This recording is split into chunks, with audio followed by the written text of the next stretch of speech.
This short video will discuss group work and think about strategies that you can use to approach group work in the most effective and successful way.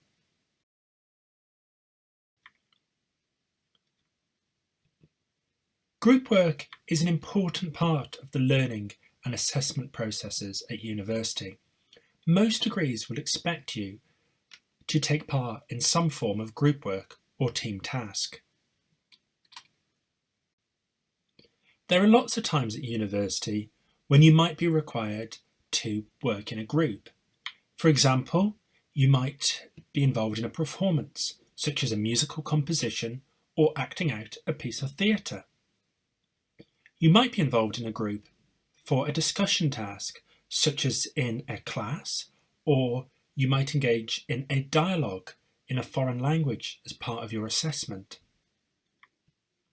You might be asked to work in a group to develop an event or a business venture and pitch it to external clients. You might be asked to give a formal presentation, or you might be involved in a group as part of a practical laboratory experiment. Remember, you can also choose to work together in a group. You might like to set up study groups to discuss lecture materials, to review readings, to teach each other, or to do revision together. So group work really is important to the university experience. Why is group work encouraged at university? Well, group work helps you to develop a series of really useful transferable skills, including problem solving, creativity, and criticality or critical thinking. These skills let you see things from different perspectives. They let you think about things from different angles, to bring other people's views into consideration, to negotiate. And all of these skills together really help to aid and to enhance your learning. And alongside enhancing your university studying experience, they're also skills that employers really crave. So by developing them and being able to evidence excellent group work, you'll be able to demonstrate these skills to future employers. Earlier in the intensive, you thought about your own group work experiences, about things that have worked well in the past and that things that hadn't worked as well in the past. And it is true that sometimes group work can feel frustrating. But why is that the case? There are a number of factors that can hinder a group working collaboratively and therefore hinder the success of the group. Barriers to group work include a lack of clear objectives. So there might be a lack of clear aims and a lack of clear direction for what you're trying to achieve.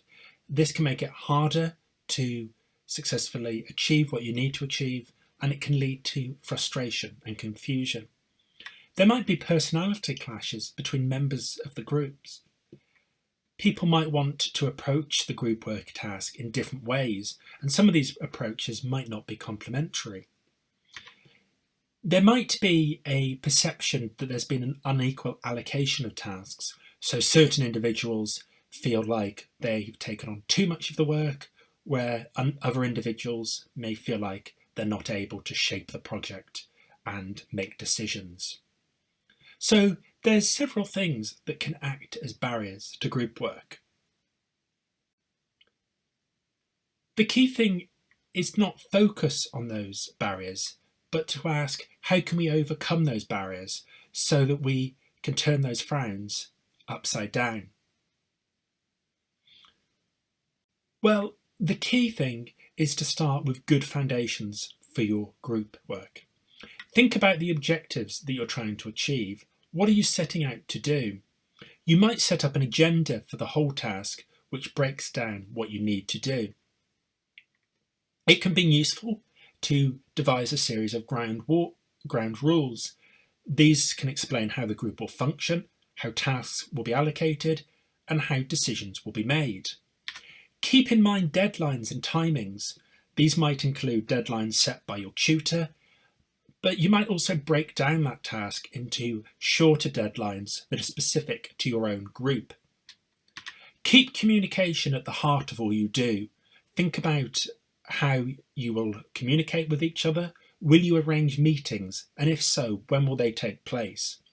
Technology can be a really helpful tool that you can use to communicate. You can make use of online programs, for instance, such as OneDrive, where you can share files and work on them collaboratively. So the key thing is to start your group work with strong, stable foundations. Having set strong foundations, it's important to try and maintain these so that your group work will be successful. Throughout your group work project, have time to reflect on how things are going. As you progress, things might need to change. This is quite natural. Things do change as you work through issues and problems and identify solutions. So have some time to restate and agree objectives with your group and think about whether they might need to change at particular points. Keep focused on what you need to do though. Don't get distracted by tangential or irrelevant issues. Stay focused on what the core purpose of the group work is and set time limits to help you achieve this. When making decisions, keep a record in writing of what's been decided.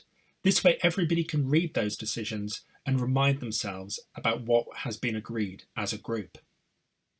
Throughout the project, keep thinking about the next steps. Keep thinking about what needs to happen to ensure the group successfully completes the project or task that's been set. Remember, you can make use of technology to help you reflect, keep focused, to keep records, and to identify next steps. And also remember that group work takes work. Be flexible and keep it professional.